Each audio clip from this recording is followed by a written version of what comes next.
Brad.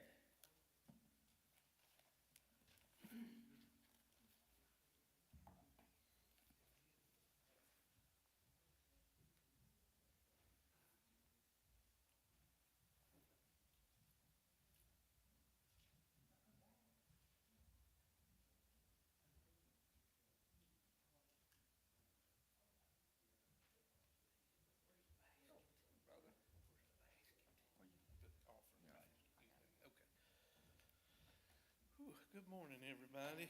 Our numbers are down due to sickness. It's been a rough spell for a lot of folks.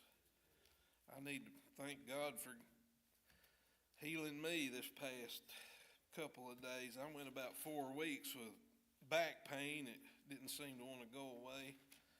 And I'm truly thankful to God that I can walk without pain today. I mean, it seems trivial compared to a lot of people's problems, but I am thankful because it was rough. We're going to pick up, of course, again in the book of Numbers, and we're going to turn to chapter 31, where we left off last week. And if everybody can remember,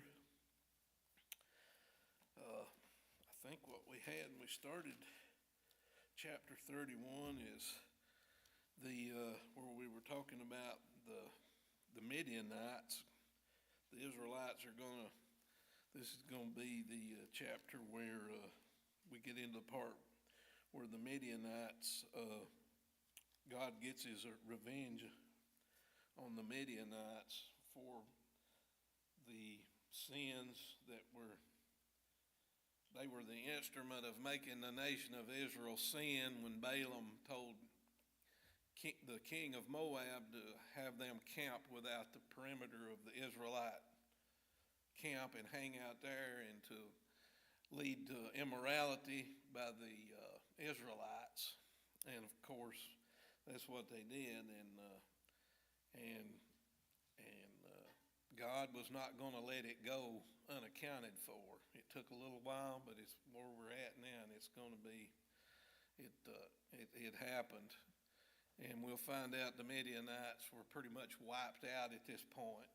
And they were a group kind of on the south end of what we'd call the modern day area of Israel, down into Saudi Arabia is where that would be. Kind of get you a picture in your mind, because we've come all the way from Egypt, which is down here on the northern part of Africa. Instead of going up the coastline, which would have been the short route, if you remember, we've kind of come up to Kadesh Barnea at the bottom of the nation of what would be modern day Israel, and we've had to kind of go around to the right up to the Dead Sea and the Jordan Valley, Jordan River, and kind of get that picture in our minds. And this area of Midian's down in here in the southern part too. So that's where we're at. We're on the plains of the Jordan Valley there, and where Israelites are getting ready. It won't be long. Moses is about to pass away. We learned that here not too long ago. And they need to take care of this Midianite problem here that God wanted to take care of. And then when that gets taken care of, they're going to cross that Jordan River. And contrary to, a lot of people, some of the songs will cross that Jordan River into a better place, well, they got business to take care of before it gets easy. If you'll remember, it's what we're going to read about in the book of Joshua coming up. There's problems in that promised land, in that milk and honey, but with faith in God, it'll deliver them and deliver their enemies into their hands. They will eventually get there. And if you'll remember, that's what happened at Kadesh Barnea the first time. That first generation's faith was slacking. And 10 of them didn't want to go up there. They didn't want to trust God to get them through that hard push into Canaan and take over. And now 38, 40 years later, the battles are going to have to be fought now by their kids, their offspring. The new generation's going to have to take up the battle, take up the fight that the originals that left Egypt didn't have the guts to do, and didn't have the faith, and didn't believe in God to take care of it for them. So now the new generation's going to have to do it. And that's where we're at, this battle here, this Midianite battle, So that's where we're at, and I think I got to, I started about, eh, yeah, we got the battle, and looks like I started right here about 19, verse 19 through 24 of chapter 31 is what I'm going to read. All right, so, yeah, it's coming back to me now. It takes me a minute to get back in the groove here, but if you remember, they've had the battle in these first verses of chapter 31. They've been victorious. And of course, when you win a battle back in those days, there's the spoils of war that have to be divided. And that's what's going to be done. But when they come back after the battle and Moses sees what they've done, they brought these women in captive. And what did these women, these adult women, what were they responsible for in the first place before this war ever started? They were the instruments of evil to lure the men of Israel to commit immoral acts. And now they've taken them captive and taken them back, and Moses has seen them in these verses right previous to where we're at. He's, you've brought all the women back, all of them? You brought them to the camp? And that's where it's at. It's what we just read. So let me pick up in 19, and I'll read 19 through 24.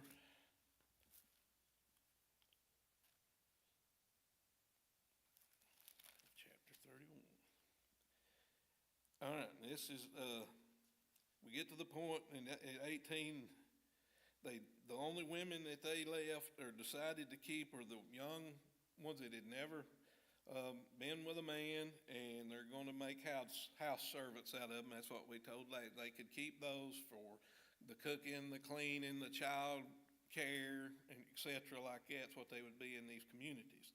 Verse 19, and do ye abide without the camp 7 days, whosoever hath killed any person, and whosoever hath touched any slain, purify both yourselves and your captives on the 3rd day and on the 7th day. Now what this is, I forgot here, but we got into the soldiers, of course, in the battle, and when you're having a war like this, there's people dying. That is the reason they're having this war, this battle. And these soldiers have been exposed to dead bodies. They have killed men, etc., like that. So it is critical that they cleanse themselves. If you remember in the previous books, we talked about people who touched dead bodies and exposed. That had been considered unclean. And they had to go through a regimen of what they were supposed to do, so many days, rinse with the water that had been treated with the cleansing water made with the ashes of the red heifer, etc. So they got to think of process they got to do.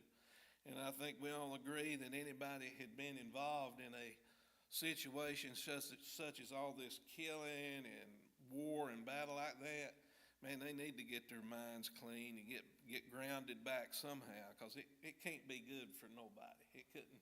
Even though it's a war, it's not an easy thing, I don't think, that to be there to these people, to kill people and bring them back and all that. So, God's trying to prepare them. They have been exposed to something dark and death.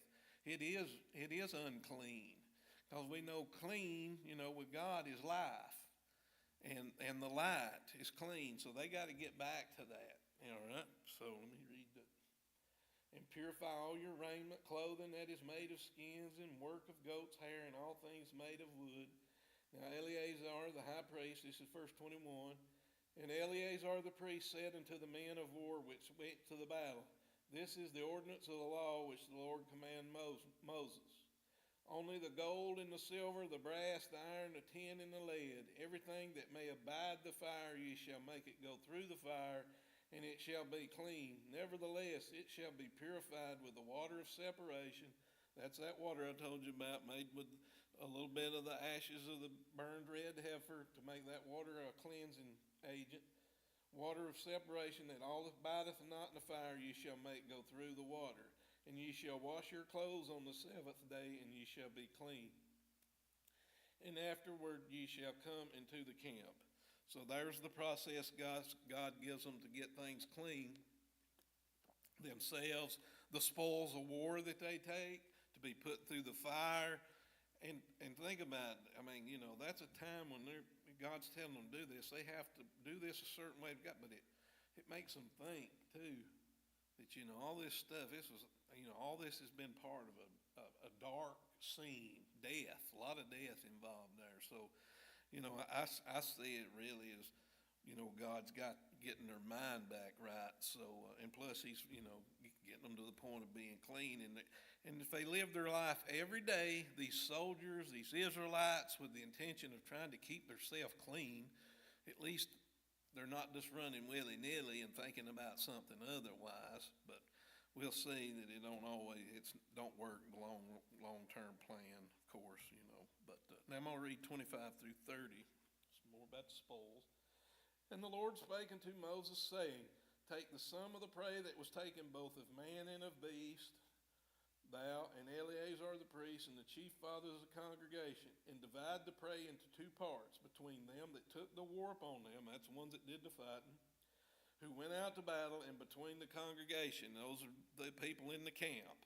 All right, you got two sides, the ones doing the fighting, the ones in the camp, the support system.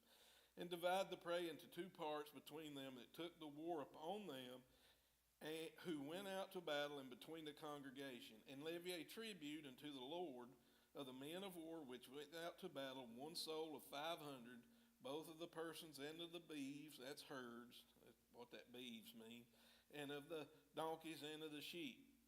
Take it of their half and give it unto Eleazar the priest for an heave offering unto the Lord.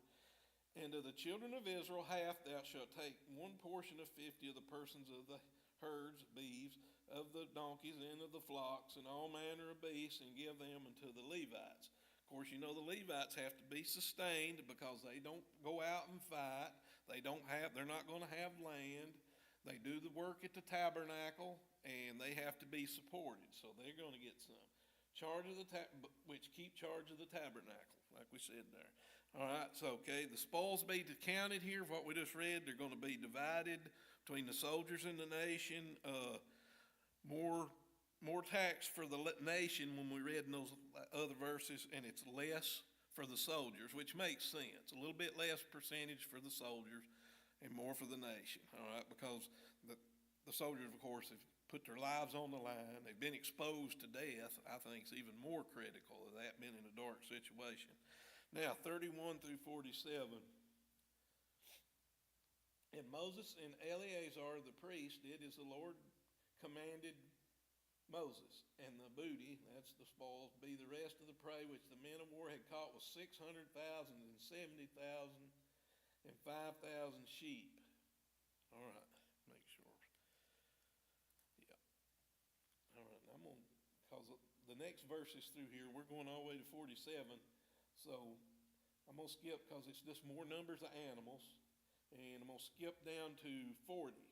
And the persons were 16,000, of which the Lord's tribute was 32 persons, temple servants. All right.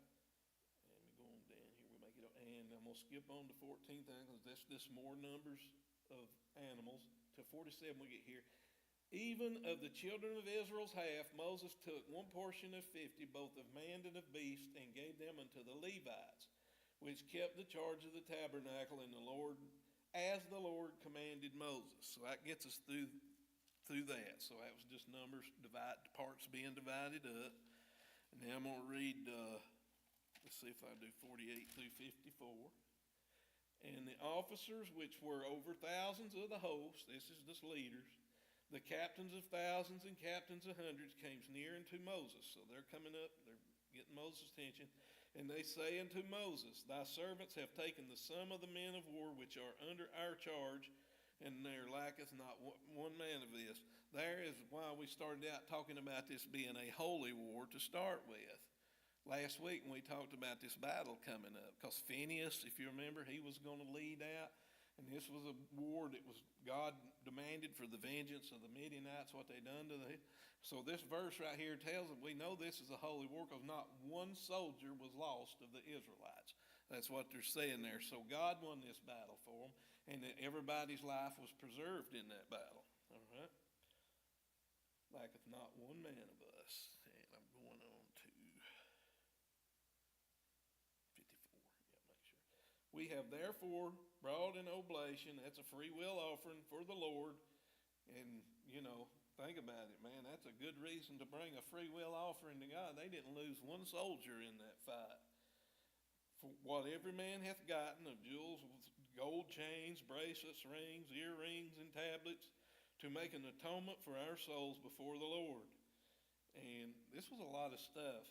And Moses and Eleazar the priest took the gold of them, even all wrought jewels, and all the gold of the offering that they offered up to the Lord of the captains of the thousands and the captains of hundreds was 16,750 shekels. For the men of war had taken spoil, every man for himself.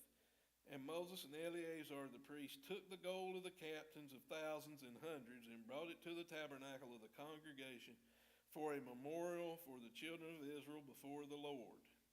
All right, it's actually a good thing they done there, that when they gave everything back to God there, because this is a holy war. The outcome of this would not have been this way had God not been involved in it. There's no doubt in my mind. It was the reason nobody was lost, because it was a holy war. All right, so we've got the Midianites out of the way. And so we're getting ready to cross into the promised land, the land of milk and honey. It's, getting real now, because there's nobody else to defeat on this side of the Jordan. Done been took care of Moab. We got rid of the Midianites. The Edomites were circumvented.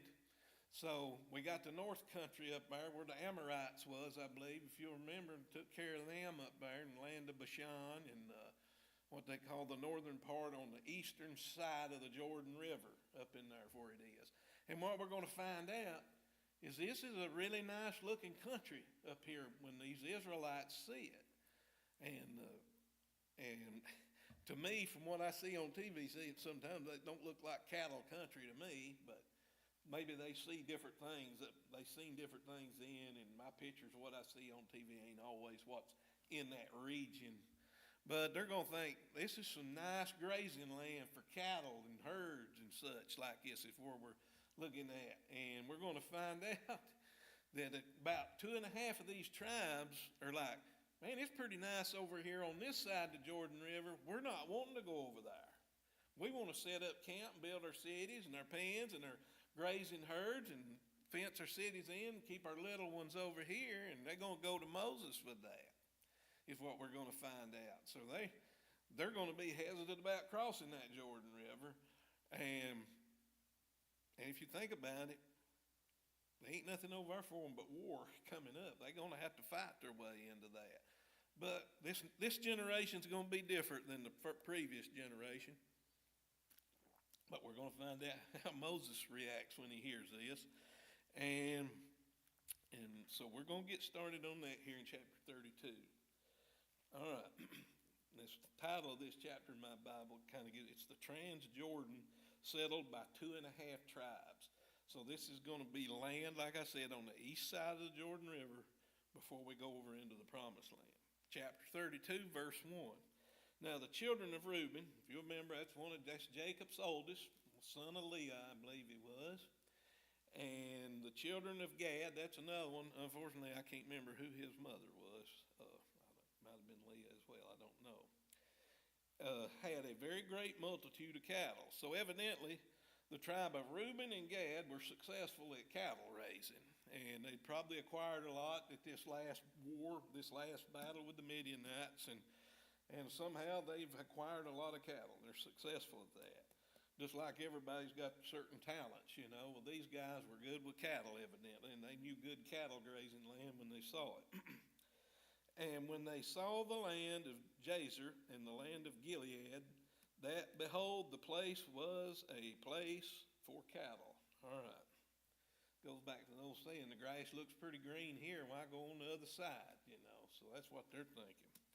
The children of Gad and the children of Reuben spake unto Moses and to Eleazar the priest and unto the princes of the congregation, saying, something just dawned on me. Here we have Moses, knows his days are numbered. He's a short timer, but boy, his work is not let up here at the end either. He has been in charge while there's a war, a battle, a successful holy war. He's getting these people motivated, going to get them moving, get this big camp. This ain't just a little camp, you got to remember too. This is a lot of people. they've got to cross a river. And although the Jordan River ain't nothing like the mighty Mississippi, I promise you from what I've seen on TV, in that time, in that world, that was still a big undertaking anytime somebody had to cross a river, even the Jordan River back in, and especially with that number of people. So Moses is, Moses ain't hit retirement mode here by no means, guys. He's working to the finish line. And now he's got these people coming up to him, wanting him to go to God, is what he's going to have to do, I'm sure. And he's at least going to pray about it and make a decision. Is he going to let these people stay over here on this side of the Jordan? Or is he going to say, you're going to have to go over here and help us do our fights, get our land, our promised land, what God has instructed us to do. So Moses ain't no slacker by no means. All right. Verse 3, Adaroth and Didon and Jazer and Nimron, Hezbon and Eleah and Shebam and Nebo and beyond. Even the country which the Lord smote before the congregation of Israel is a land for cattle, and thy servants have cattle. So like I told you a while ago, they've routed the inhabitants of these lands on this side of the Jordan, and they see that this land is pleasing to their eyes for cattle grazing, of course, and they're bringing this to Moses' attention.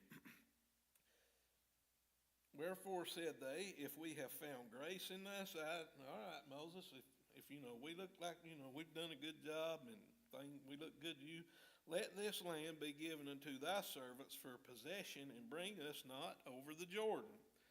All right, flashback. Did anybody get a flashback now? What happened at Kadesh Barnea? They didn't want to go into the promised land, a bunch of them. So this is immediately, now if you're Moses, I don't think he's got Alzheimer's, because he's pretty sharp, because the first thing you're going to see right here, he's like, oh no, man, here we go again. And he ain't up for another 38 or 40 years, I'm afraid. He knows his time's short, so think about that. This is a flashback to Moses. Here they are, time to go into the land, seize the land, take the land according to what, and now somebody's saying, we want to stay over here. We don't want to go back. So that happened down at Kadesh Barnea. That ended up in 38 years of wandering in the wilderness. All right, 6 through 15.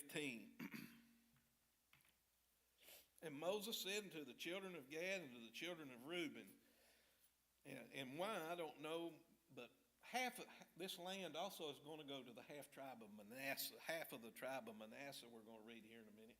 I don't know why they weren't listed in the immediate, in these verses here, making the request, but don't get confused, because they're going to be granted some of this land as well. Maybe because they were all encamped close together. Each tribe had their particular place to camp around the tabernacle.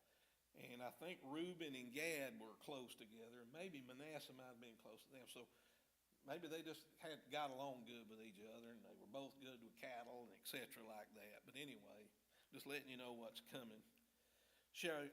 Moses said unto the children of Gad and the children of Reuben, shall your brethren go to war, and shall ye sit here? All right, see his skepticism right here. He don't just say you're crazy. He said, you think your brother's going to go to war while you sit here? All right. And wherefore discourage ye the heart of the children of Israel? So now that discouraged your heart of the children of Israel. What happened at Kadesh Barnea? 10 of the 12 spies come in and said, oh no, we can't take it. What happened to the nation? Their hearts were discouraged. All right, which the Lord hath given them. Thus did your fathers. See here, even Moses brings it up and specifies it. When I sent them from Kadesh Barnea to see the land. So he's having a flashback here. Moses has not forgot what happened 40 years ago. And he's putting this up in their face. He's saying that. Have you forgot what happened 40 years ago? All right. Go to 15. 9. For when they went up unto the valley of Eshcol and saw the land, they discouraged the heart of the children of Israel that they should not go into the land which the Lord had given them. And they used comments like, we're like grasshoppers into the inhabitants of the land and so forth, and they can't beat them. And the Lord's anger was kindled the same time, and he swore, saying, see, the Lord was not pleased when they made that comment back then. And I'm sure if they stick with this very long, he's not going to be pleased with this either. Surely none of the men that came up out of Egypt from 20 years old and upward, Moses is telling them, your forefathers didn't even live to this day because of this failure that they committed in Kadesh Barnea, shall see the land which I swear unto Abraham, unto Isaac, and unto Jacob, because they have not wholly followed me. Because they had very little faith. They did not have faith that God would deliver the enemy into their hands when they went into this, if they went into the promised land from Kadesh Barnea. Save Caleb here, and Moses reminds them, Caleb, the son of Jephunneh, and the Kenizzite, and Joshua, the son of Nun, for they have wholly followed the Lord. And the Lord's anger was kindled against Israel, and he made them wander in the wilderness 40 years until all the generation that had done evil in the sight of the Lord was consumed. All right. There's a little bit there I didn't really catch that when I was, but, God says, this here lack of faith that, at Kadesh Barnea, that generation that had done evil, and God saw that as an evil sight, their lack of faith. And the things that they'd done wandering around in that wilderness, all that was bad times for that generation. All right? And behold, ye have risen up in your father's stead. And what he's saying here is, here you are, being raised and seeing what happened to your fathers, and increase of sinful men to augment yet the fierce anger of the Lord toward Israel. He's telling them you're about to make the same mistake. For if ye turn away from after him, he will yet again leave them in the wilderness, and ye shall destroy all this people. All right. So we're about to have a repeat of the bad things that happened after Kadesh Barnea if things don't get straightened out. Now I'm going to read 16 through 19. I think that's just a little reading. And they came near unto him and said, this here's Reuben and the descendants of Reuben and Gad, we will build sheepfolds here for our cattle and cities for our little ones, but we ourselves will go ready armed before the children of Israel until we have brought them unto the place, and their little ones shall dwell in the fenced cities because the inhabitants of the land. We will not return unto our houses until the children of Israel have inherited every man his inheritance. For we will not inherit with them on yonder side of Jordan or forward, because our inheritance is fallen to us on this side of the Jordan eastward. So they're giving Moses a proposal here. We'll go fight. We'll leave our families behind here. So they must have felt pretty confident if they built a wall around, they could be protected. They had the enemy wiped out that much. So this is just temporary housing in livestock pens until they get back from fighting. So the children, the offspring, the descendants of Reuben and Gad are saying, we'll go across the Jordan, fight until we subdue that land and everybody gets their inheritance. All right, so let's see what Moses is, if he's going to accept this or not, verses 20 through 24. And Moses said unto them, if you will do this thing, if you will go armed before the Lord to war, and will go all of you armed over Jordan before the Lord until he hath driven out his enemies from behind him. And the land be subdued before the Lord, then afterward ye shall return and be guiltless before the Lord and before Israel. And this land shall be your possession before the Lord. But if you will not do so, behold, ye have sinned against the Lord, and be sure your sin will find you out. Be sure your sin, you've heard that before, I'm sure. Build your cities for your little ones and folds for your sheep, and do that which hath proceeded out of your mouth. All right.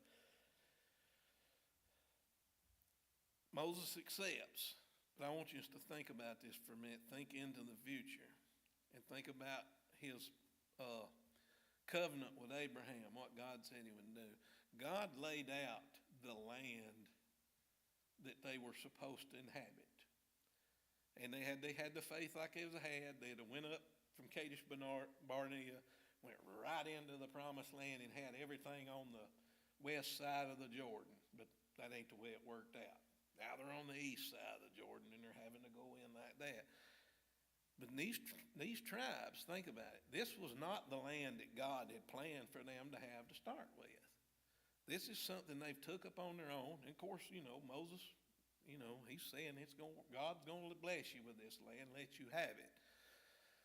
But that's the lack of the forethought of man. Because if you've studied much Jewish history in the days it's about to come up for the nation of Israel after the book of Judges and we get into the book of Kings, you're going to know that to the east of Israel, where we're at now, there's going to be a nation called, two nations, one Assyria and Babylon. And I think if y'all, most of you in here understand, who is it destroys Israel and Jerusalem in the years during the kings? It's going to be those nations of Assyria and Babylon. They come in, they take them captive. Well, guess which the first tribes are going to be the very first ones to fall when this happens? It's going to be these tribes of Reuben and Gad on this northern section on the eastern side of the Jordan River. They're going to be the first ones taken captive. So there again, had they stuck with the plan and done things the way God wanted it done, they wouldn't have been the first ones defeated and destroyed and their families hauled off to Assyria and then the whole nation after that. So just a little, what seemed really good and green right then in the future is going to be, those people are going to be the first one that gets assaulted by the Assyrians. And believe me, the Assyrians were a serious, evil war machine. And if you do some real history reading on the nation of Assyria, you will see that they were bad. They were brutal. And these are going to be the first people to suffer that from the nation of Syria. So let me finish up 25 through 32. And the children of Gad and the children of Reuben spake unto Moses, saying, the servants will do as my Lord commandeth. Our little ones, our wives, our flocks, and all our cattle shall be there in the cities of Gilead. But thy servants will pass over, every man armed to war before the Lord to battle, as my Lord saith. So concerning them that Moses commanded Eleazar the priest, and Joshua the son of Nun, and the chief fathers of the tribes of the children of Israel. And Moses said unto them, if the children of Gad and the children of Reuben will pass with you over the Jordan, every man armed for battle before the Lord, and the land shall be subdued before you, then ye shall give them the land of Gilead for a possession. But if they will not pass over with you armed, they shall have possessions among you in the land of Canaan. So if they don't do what they said they're going to do, and they go, they're going to get their possessions on the other side. But we'll see that they do this, and that's where they end up settling. And the children of Gad and the children of Reuben answered, saying, as the Lord has said unto thy servants, so will we do. We will pass over armed before the Lord into the land of Canaan, that the possession of our inheritance on this side of Jordan may be ours. And Moses gave unto them, even to the children of Gad and to the children of Reuben and to the half-tribe of Manasseh. That's the one I told you, it's coming, the half-tribe of Manasseh. Of course, he was one of the sons of Joseph. And the kingdom of Sihon, king of the Amorites, they were defeated.